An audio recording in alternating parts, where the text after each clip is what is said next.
Bem-vindo ao Doctor TV, o programa que conecta você, a medicina e ao bem-estar. Numa cicatriz, por exemplo, cirúrgica, esse campo energético ele é realmente alterado, só que esses fios energéticos descobrem outros caminhos. Em alguns casos podem causar patologias, esse distúrbio energético. Perfeito. E aí, esse impacto emocional que o Reich levava em consideração, ele trazia para o corpo esse trauma e criava um outro caminho energético, que é o caso dessa paciente que você se referiu, que cruzava as pernas para se defender da violência sexual. Perfeito. O corpo está reagindo. Sim. Na terapia neural, a gente faz esse tipo de anamnese, e com a acupuntura também, mas com a terapia neural em especial, e a gente faz muito em casos de depressão crônica, né? Depressões crônicas, a gente faz uma avaliação e precisa tomar muito cuidado na hora de você aplicar a procaína, porque ela libera e a gente precisa saber suportar, precisa segurar, não adianta tirar a latinha de tomate da pilha de 140, você tira ali baixo ali e fala, e agora? O que eu faço com essa pilha, né? A pilha de repente desmonta na sua cabeça, aí você fala, e agora? Mas enfim, tem um trauma, esse trauma tem uma representação fixa, física, energética, muscular, metabólica e etc. Essa paciente provavelmente devia ter distúrbios hormonais nas áreas genitais, de prolactina, de testosterona, progesterona, provavelmente devia ter até de adrenalina, devia ter distúrbios emocionais importantes e metabólicos que provavelmente tem uma indicação hormonal inclusive. Então a gente, é óbvio, o corpo reage, o músculo registra e a gente tem que ir lá para liberar o que a gente chama em terapia neural de campo interferente, que é aquele bloqueio local. E aí a gente faz, como que é o tratamento pela terapia neural?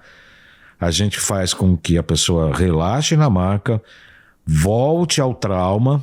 Eu tenho a violência sexual promovida pelo meu marido e tal, e não sei o quê. Tá, qual que é o sentimento? É desespero, é dor, é culpa, é medo, seja lá o que for. Tá, pega esse sentimento, onde está no seu corpo? No caso dela, ia estar na perna, no pelve, etc. Aí vai subepitelial, você coloca uma pápula de procaína 0,7%. Aí você faz uma pequena pápula e tem uma liberação energética.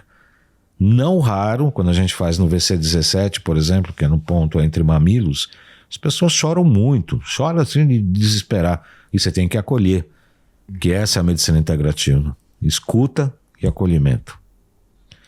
E aí você consegue liberar energeticamente o que estava parado ali naquele momento e consegue fazer com que a pessoa busque um reequilíbrio. Isso é cura. É o paciente que se cura, a gente ajuda. Não somos todos os deuses maravilhosos que fazemos milagres e mágicas e curamos tudo. É o paciente que tem que fazer o trabalho e a gente ajuda, é o que eu entendo.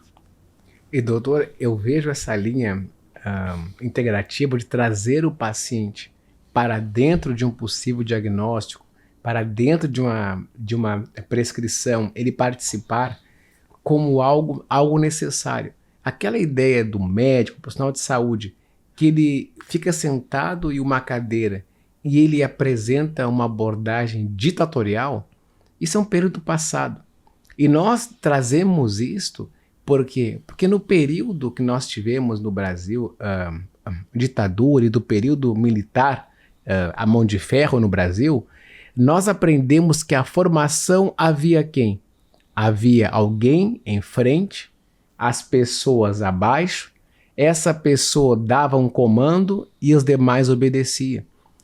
Contudo, se nós pensarmos em Paulo Freire, ele já trazia uma corrente sobre o quê? Sobre essa educação liberta, essa educação mais comunicativa que nós temos que trazer para a medicina.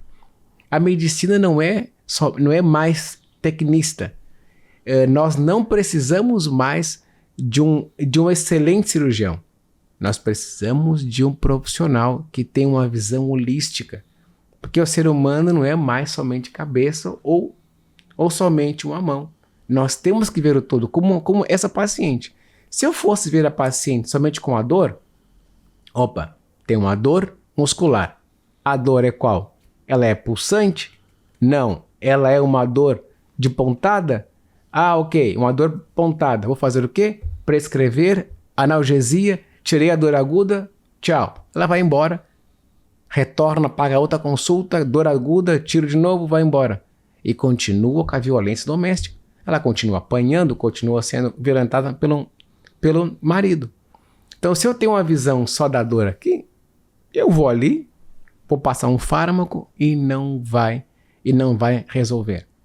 Eu acredito muito nessa nova abordagem, de trazer o paciente para dentro.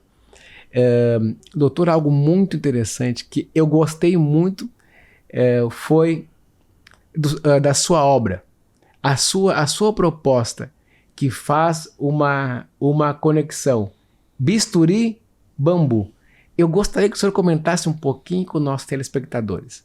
Da onde vem essa ideia?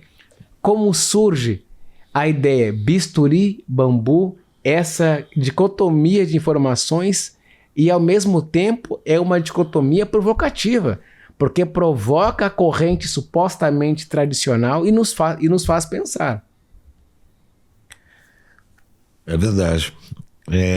Bom, esse livro é a história da minha vida, é um livro autobiográfico em que eu escrevo poesia em prosa e coloquei num determinado momento da vida que eu precisei tomar decisões radicais, importantes. Eu tive um tumor de bexiga, depois não me cuidei direito, tratei mais ou menos, aí tive uma recidiva, e nessa recidiva eu demorei mais de 1 ano para poder realmente tomar atitudes mais drásticas. Tive uma época que eu estava urinando sangue, etc. E o fato foi que chegou num momento muito grave em que teve uma invasão muscular da parede da bexiga. A primeira cirurgia foi tirado quase 900 ml de tumor da bexiga, muita coisa. E aí veio o diagnóstico trágico. A extração total da bexiga, ficar com um caninho, ficar uma bolsinha o resto da vida, tirando a urina por bexiga, pela bolsinha, etc. E aí isso era a decisão clássica da medicina tradicional. Bom, eu conheço tantos médicos, né, entrevistando durante 16 anos. Aí começou um périplo. Eu fui nos médicos integrativos, vários deles, e todos eles, classicamente, não. Extração total, é a única saída e tal. E eu falei, não. Não vou fazer isso. A bexiga nasceu comigo, eu tenho um amor por ela, se aconteceu tudo isso, eu tenho que entender isso, buscar as causas. E ainda estou no processo. Mas eu falei, não. 1, 2, 3, 4, 5, 6, 7... Aí, 10 no total. 6 da medicina clássica e 4 da medicina integrativa. E quando eu falo medicina clássica, é Einstein, são os melhores especialistas, consultas caríssimas, consultórios, não sei o quê. E aí eu falei, bom, agora chegou num ponto que... Qual a alternativa, doutor? Cada 6 meses fazer uma RTU, uma citoscopia, fazer quimioterapia, fazer radioterapia, blá, blá, blá. Falei, tá bom. Falei, bom, como o caso estava grave, eu comecei a fazer a quimio, eu fiz. Foram 8 sessões. Trágicas, né? Trágicas. Mas foram 8 sessões. Segui religiosamente. Aí chegou, não, agora precisa fazer rádio. Falei, não, agora não. Agora eu piso no freio. Não, tem que fazer. Falei, não vou fazer. E parece que você é um ET, né? Sim. As pessoas olham para você e falam, você é louco, né? Não, é louco, o corpo é meu, eu tenho que decidir o que eu pretendo fazer. Você está me propondo coisas. E eu tenho que aceitar. Não. Você tem que me colocar as alternativas prognósticas. Olha, se fizer isso, a espera é essa, se não fizer aquilo, se fizer outro, então tem isso, e você pode morrer de repente. Aliás, todos nós podemos. Sim. E um dia todos nós iremos morrer, obviamente. E aí foi uma visão filosófica, a busca espiritual que eu tive, todas as minhas experiências, e com muita poesia, com muita esperança e tal. Então eu coloco aqui, né, entre bisturi e palavras, a trajetória de uma alma quando decide curar-se. Então os capítulos desse livro estão coisas assim, são muito bonitos assim. Entre o bambu e o bisturi é um relato de resistência e reconexão, de cura entre natureza e ciência, entre fé e escolha.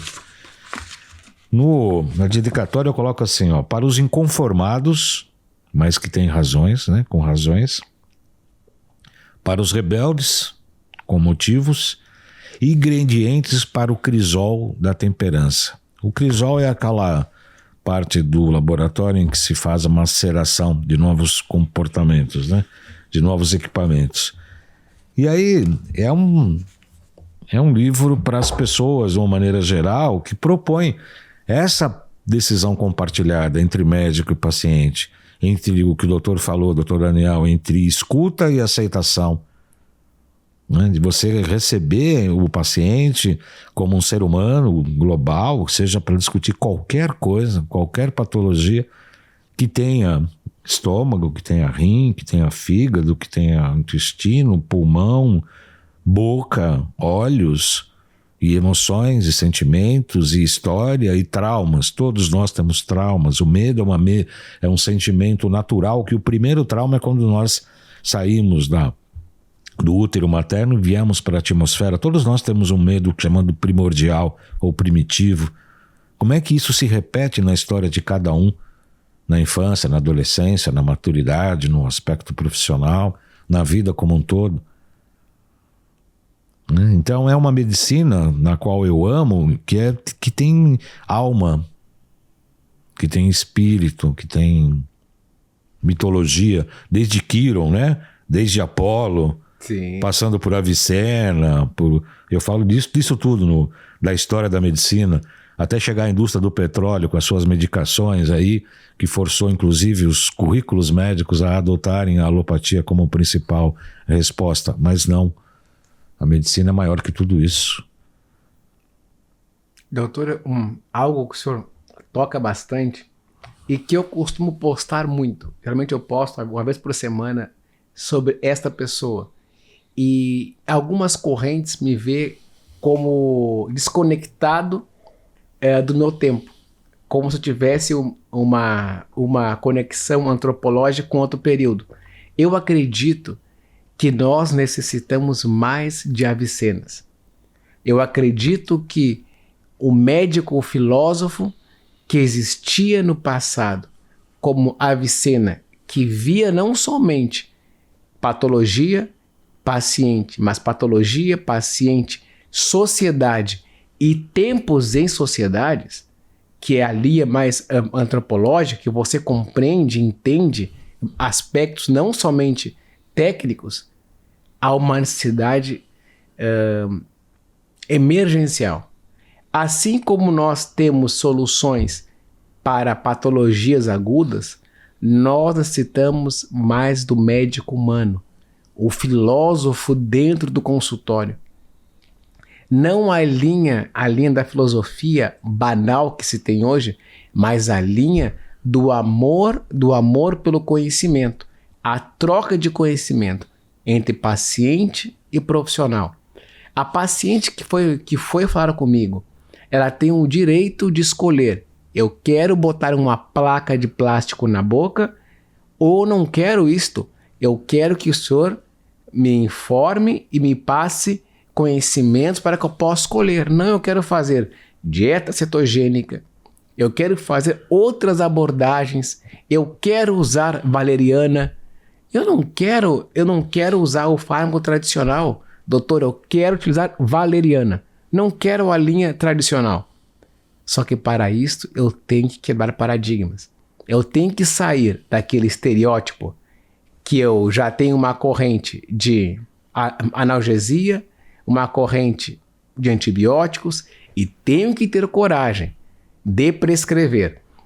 Foi bem interessante, eu busquei o coordenador desse grupo de pesquisa, imagina, o coração da Avenida Paulista, que ali é um perfil bem interessante de pessoas, buscaram um coordenador e eu propus para ele, eu falei, doutor, eu posso fazer uma prescrição fitoterápica?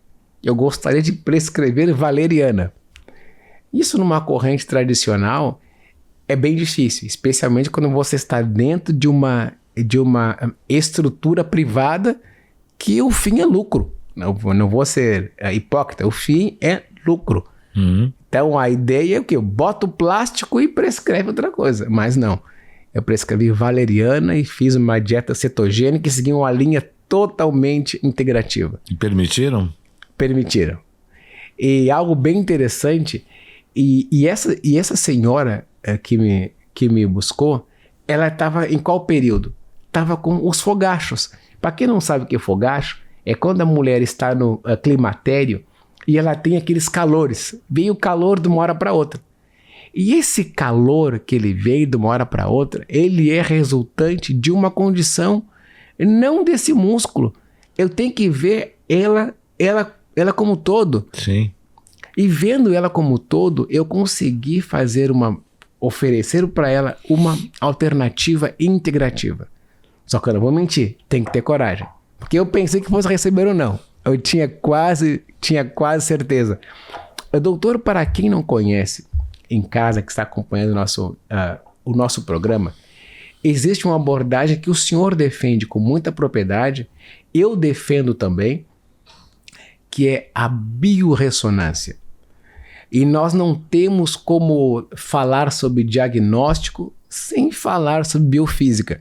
Por mais que muitas correntes tentem falar mal, mas não tem. É como tentar informar que o sol não nasce todos os dias. A biofísica está presente no nosso cotidiano, não somente no cotidiano, mas na história do mundo.